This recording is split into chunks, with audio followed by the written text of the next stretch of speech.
สบายดีท่านผู้ชมที่เคารพทุกท่านสำหรับวิดีโอนี้ข้าพเจ้าจะมาเล่าเกี่ยวกับสถานการณ์ความคืบหน้าของสงครามที่มันเกิดขึ้นในภูมิภาคตะวันออกกลางให้บรรดาท่านผู้ชมได้รับชมรับฟังนำกันเหมือนเดิมท่านผู้ชมโดยเฉพาะสำหรับวิดีโอนี้นั่นข้าพเจ้าจะมาอธิบายหรือว่ามาแลกเปลี่ยนความคิดความเห็นนำบรรดาท่านว่าเอาจริงๆแล้วระหว่างสหรัฐอเมริกากับอิหร่านนั้นแม่นไผเป็นผู้ชนะกันแท้เพราะต่างฝ่ายต่างก็ได้ออกมาประกาศผ่านสื่อโซเชียลมีเดียว่าตนเองนั้นได้ชนะสงครามไปเป็นที่เรียบร้อยแล้วโดยเฉพาะแม่นสหรัฐอเมริกาโดยโดนัลด์ทรัมป์ได้บอกว่าอเมริกานั้นสามารถเอาชนะอิหร่านได้แบบเบ็ดเสร็จเด็ดขาดไปเป็นที่เรียบร้อยแล้วและบรรดาพื้นฐานโครงสร้างต่างๆที่อเมริกาตั้งเป้าหมายเอาไว้ที่จะทำลายนั้นมาฮอดเวลานี้อเมริกานั้นได้ทำลายหมดไปเป็นที่เรียบร้อยแล้วแต่อิหร่านเองก็บ่น้อยหนาท่านผู้ชมพออิหร่านนั้นก็ออกมาตอบโต้ว่าอิหร่านนั้นสามารถบีบบังคับให้สหรัฐอเมริกานั้นยอมรับข้อเสนอ10ข้อที่อิหร่านได้เสนอให้กับสหรัฐอเมริกาสุดท้ายแล้วอเมริกาก็ยอมรับตามเงื่อนไขที่อิหร่านได้เสนอเพราะฉะนั้นอิหร่านเองก็ได้ประกาศจุดยืนและประกาศออกมาว่าอิหร่านนั้นสามารถต้านยันและเอาชนะอเมริกาได้เป็นที่เรียบร้อยแล้วจนเหตุให้อเมริกานั้นยอมรับข้อเสนอดังกล่าวนั่นเองท่านผู้ชมแต่ตามทัศนะมุมมองของข้าพเจ้าแล้วข้าพเจ้าจะแยกออกมาให้บรรดาท่านเห็นเป็นประเด็นไปว่าอเมริกานั้นเอาเหตุผลอันใดที่มาอ้างว่าตนเองนั้นเป็นฝ่ายชนะทั้งที่อเมริกานั้นสูญเสียนักในประวัติศาสตร์ในการเหตุสงครามอยู่นอกประเทศก็ว่าได้ส่วนว่าฝ่ายอิหร่านนั้นข้าพเจ้าก็จะเล่าเช่นเดียวกันท่านผู้ชมโดยเฉพาะข้าพเจ้าจะเล่าตอนท้ายๆว่าอิหร่านนั้น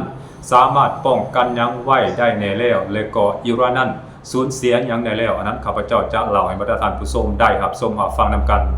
สำหรับอเมริกานั้นอเมริกาได้ให้เหตุผลว่าตนเองนั้นสามารถเอาชนะอิหร่านได้แบบเบ็ดเสร็จเด็ดขาดแล้วเบิ่งท่านผู้ชมว่าอเมริกานั้นใช้เหตุผลอันใดที่บอกว่าตนเองนั้นชนะเป็นที่เรียบร้อยแล้วซึ่งข้าพเจ้าสังรวมได้ดังนี้ท่านผู้ชมอเมริกาได้ประกาศว่าตนเองนั้นสามารถเอาชนะอิหร่านได้ดังนี้ท่านผู้ชมอันที่หนึ่งอเมริกานั้นถูกอิหร่านตบหน้าและถูกยามเกียรติจากเวทีโลกและเฮ็ดให้อเมริกาในเวลานี้หมดเกียรติหมดศักดิ์ศรีบรรดาประเทศต่างๆในขอบเขตทั่วโลกนั้นต่างก็เลี่ยงหน้ากันออกมากล่าวประณามประเทศสหรัฐอเมริกาในเวลานี้อันนั้นคือเหตุผลที่หนึ่งที่อเมริกาได้ออกมาประกาศว่าตนเองนั้นสามารถเอาชนะอิหร่านได้แต่ในทางกลับกันพวกเขาก็จะเห็นในลักษณะแบบนี้แหละท่านผู้ชมอันที่สองอเมริกานั้นได้สูญเสียพันธมิตรของตนเองบอกว่าจะเป็นอยู่ในยุโรปก็คืออยู่ในภูมิภาคตะวันออกกลางนั้นอเมริกาสูญเสียความไว้เนื้อเชื่อใจจากบรรดาประเทศพันธมิตรเหล่านี้แล้วท่านผู้ชมอันนั้นหมายความว่าสิ่งที่มันเกิดขึ้นนั้นเป็นผลที่เกิดมาจากการที่อเมริกานั้นบ่สามารถป้องกันบรรดาประเทศพันธมิตรเหล่านี้จากการโจมตีของประเทศอิหร่านได้อันนั้นคือเหตุผลที่สองส่วนว่าเหตุผลที่3ที่อเมริกาประกาศว่าตนเองนั้นสามารถเอาชนะอิหร่านได้แล้วนั่นก็คืออเมริกานั้นสูญเสียกำลังพลเป็นจำนวนมหาศาลซึ่งมีข่าววงในได้แจ้งออกมาว่ากองกำลังของสหรัฐอเมริกานั้นสูญเสียชีวิตประมาณอยู่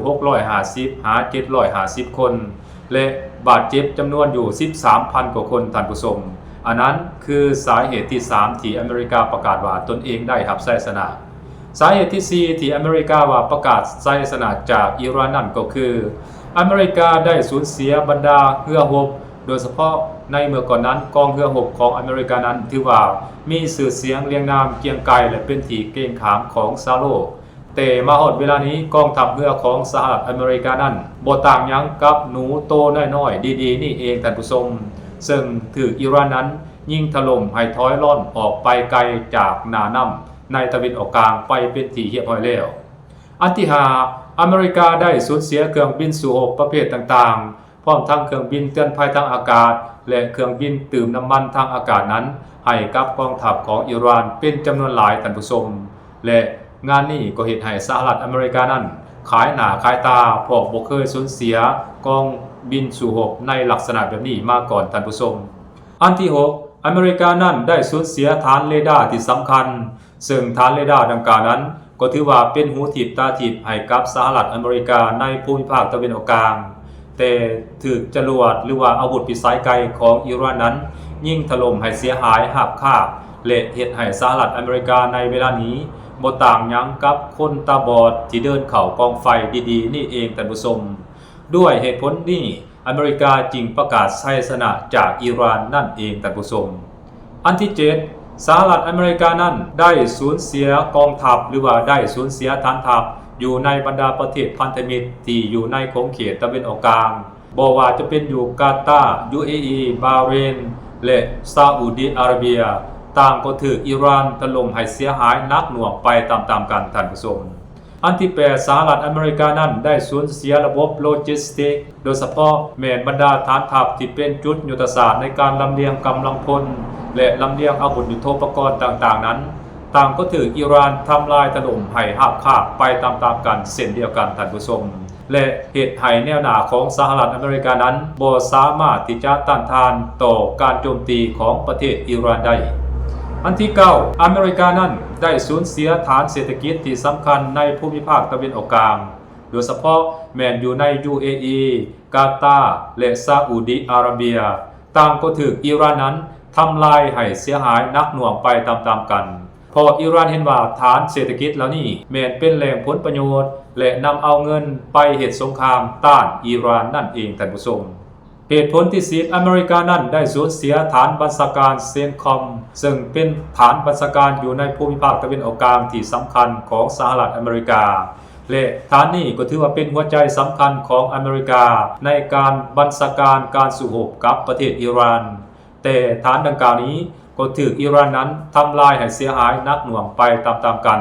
และเหตุให้ผู้บัญชาการระดับบิ๊กๆของสหรัฐอเมริกาเสียชีวิตหลายคนด้วยกันท่านผู้ชมอันที่10การที่สหรัฐอเมริกาเฮ็ดสงครามกับอิหร่านในเวลานี้นั้นมันเฮ็ดให้อิหร่านนั้นได้ออกมาประกาศปิดช่องแคบฮอร์มุซ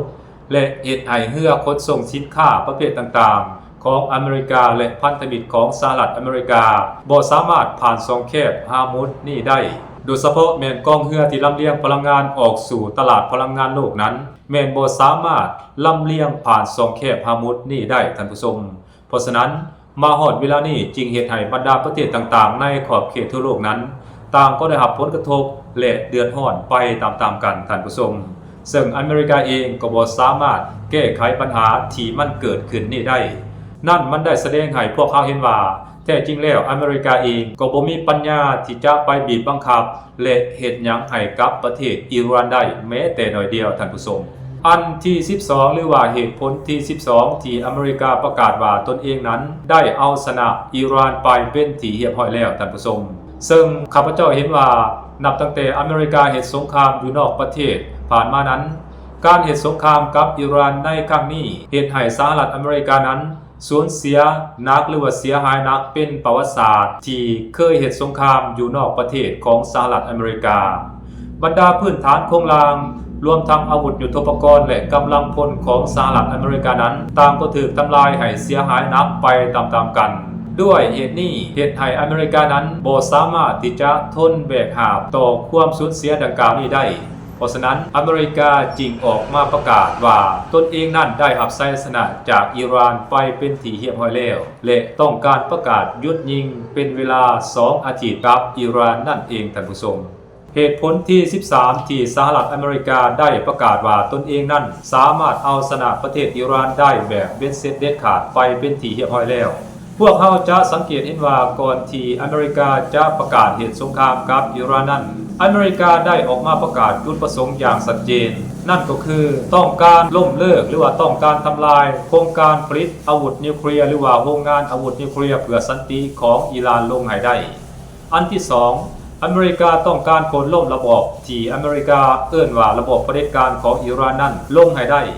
จุดประสงค์ที่3ซึ่งอเมริกาเองก็บ่สามารถเฮ็ดสำเร็จผลได้นั่นก็คืออเมริกาบ่ต้องการให้อิหร่านนั้นมีอาวุธร้ายแรงไว้ในครอบครองเพราะอเมริกาให้เหตุผลว่ามันจะเป็นภัยคุกคามต่อความมั่นคงของอิสราเอลเป็นภัยคุกคามต่อความมั่นคงของอเมริกาและเป็นภัยคุกคามต่อความมั่นคงของภูมิภาคอันนั้นคือสิ่งที่อเมริกาได้ประกาศออกมาแต่ทั้ง3จุดประสงค์เหล่านั้นอเมริกาเองก็บ่มีจุดประสงค์ใดที่จะสามารถเฮ็ดบรรลุได้ตามที่ตนเองตั้งเอาไว้เพราะฉะนั้น3จุดประสงค์ที่กล่าวมานั้นอ อเมริกาบ่สามารถบรรลุได้แม้แต่จุดประสงค์เดียวฉะนั้นอเมริกาจึงบ่สามารถเอาชนะประเทศอิหร่านได้ในทางปฏิบัติและอันสุดท้ายข้าพเจ้าคิดว่ามันสำคัญที่สุดสำหรับอิหร่านและอเมริกาอิหร่านได้แสดงให้พวกเขาเห็นแล้วว่าอเมริกานั้นแท้จริงแล้วก็บ่มีน้ำยาหยังหรือว่าบ่มีขีดความสามารถหรือว่าประสิทธิภาพในการสู้รบแม้แต่น้อยเดียวท่านผู้ชมทางว่าปราศจากความช่วยเหลือจากบรรดาประเทศพันธมิตรในยุโรปบ่ว่าจะเป็นองค์กรป้องกันอาตแลนติกเหนือหรือว่านาโตก็คือบรรดาประเทศพันธมิตรอยู่ในภูมิภาคตะวันออกกลางให้การช่วยเหลือกับสหรัฐอเมริกาแล้วอเมริกาเองก็บ่ต่างหยังกับแห้งเฒ่าที่ปีกหักและก็บ่สามารถบินขึ้นมาได้หรือเห็นปลาคอกั้งโตงามๆก็บ่สามารถที่จะจับเอามากินได้ดีๆนี่เองท่านผู้ชมเพราะฉะนั้นอเมริกาก็บ่ต่างหยังกับแห้งเฒ่าที่รอวันตายดีๆนี่เองท่านผู้ชมบ่สามารถเฮ็ดหยังกับอาหารหรือว่าศัตรูของตนเองได้แม้แต่น้อยเดียวและสำหรับประเทศอิหร่านนั้นตามทัศนะมุมมองของข้าพเจ้าแล้วข้าพเจ้าคิดว่าอิหร่านนั้นสามารถต่อสู้และโต้กลับประเทศสหรัฐอเมริกาได้อย่างมีประสิทธิภาพจนเห็นให้อเมริกาและอิสราเอลนั้นยอมจำนนและยอมยุติการโจมตีประเทศอิหร่านชั่วคราวเป็นเวลา2 อาทิตย์สิ่งดังกล่าวนี้มันบ่ได้เกิดขึ้นแบบบ่มีที่ไปที่มาแม้แต่น้อยเดียวท่านผู้ชมมันเกิดขึ้นเนื่องจากว่าการที่สหรัฐอเมริกานั้นบ่สามารถแบกหาบความสูญเสียเหล่านี้ที่เกิดขึ้นจากการกระทำของอิหร่านบ่ไหว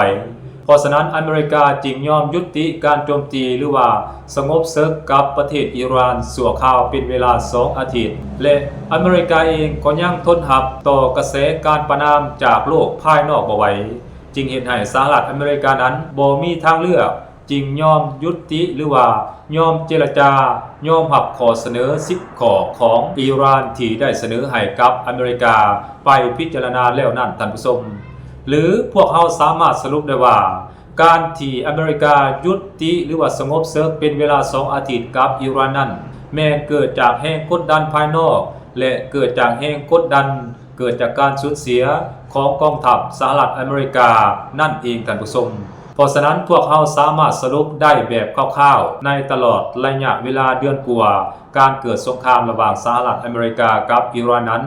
แม้อิหร่านเป็นฝ่ายกำไสชนะบ่ต่างหยังกับตอนที่เกิดสงคราม12 วันระหว่างสหรัฐอเมริกาอิสราเอลกับอิหร่านนั่นเองท่านผู้ชมอันนั้นคือสิ่งที่ข้าพเจ้าสามารถสรุปและสังรวมได้คร่าวๆส่วนว่าเหตุการณ์หรือว่าสถานการณ์ต่างๆมันอาจจะมีการเปลี่ยนแปลงไปหรือว่ามันจะพัฒนาไปในทิศทางใดนั้นอันนี้เฮาก็ต้องรอท่าติดตามรับชมรับฟังนำกันท่านผู้ชมและข้าพเจ้าเชื่อแน่ว่าอเมริกานั้นจะบ่รักษาคำมั่นสัญญาที่ได้ให้ไว้กับประเทศอิหร่านอย่างแน่นอนท่านผู้ชมอเมริกากับอิสราเอลนั้นข้าพเจ้าเชื่อแน่ว่าต้องสิ่งลงมือโจมตีประเทศอิหร่านก่อนหรือฝ่ายอเมริกากับอิสราเอลนั้นต้องเป็นฝ่ายละเมิดสัญญากับอิหร่านก่อนอย่างแน่นอนท่านผู้ชมอันนั้นข้าพเจ้าเชื่อแน่ว่ามันจะเป็นแนวนั้นอย่างแน่นอนท่านผู้ชมสบายดี